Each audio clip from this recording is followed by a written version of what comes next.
Well, problemado nga ang Magnolia Chicken Templados ngayong conference dahil sa masamang starting na kung saan ay hindi pa nga sila nananalo, kaya naman maraming fans ang dismayado sa team kung saan ang tinuturong dahilan sa masamang simula ng Magnolia ay ang mismong coach neto na si Ellie Tenorio na sinasabing hindi marunong magbalasa ng kanyang mga players at kulang pa raw ng diskarte sa pagiging coach. Kaya naman may mga fans din na nagsasabi na dapat palitan itong si Coach Ellie Tenorio at ibalik na lamang si Coach Tim Con sa Magnolia. West Kambalita, punta naman tayo sa kinakalawang na Philam player na Converge Fiber Xers na si Mikey Williams na kakarampot ang kontribusyon sa kupunan kung saan wala nga itong naitalang puntos sa laban kontra Meralco Bulls at ang masama pa ay natalo ang Converge. Kaya naman maraming fans na Converge ang nagsasabi na hindi talaga deserve ni Mikey na sumahod ng 1.2 million hanggang 1.5 million pesos buwan-buwan dahil out of shape ito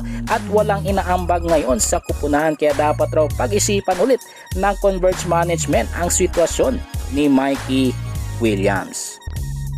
Dahil panguli sa balita mga chong ay patungkol naman sa bagong 3-point shootout at obstacle challenge champion na si Jerick Anmisi na nag-aari ngayon sa Terra Firma Jeep dahil sa kanyang impressive performance. At dahil nga dyan mga chong ay sayang dahil pinakawalan pa na Magnolia itong si Jerick Anmisi dahil kung hindi ay malaking tulong sana sa team ang nasabing shooter na kailangan lamang ng sapat na minuto noon sa kupunan upang may labas talaga ang kanyang totoong potential. Well mga chong, nandito na lang ang ating balitang PBA at syempre huwag kalimutan mag-subscribe at ilike itong video bilang pagsuporta. So this is Channel B once again.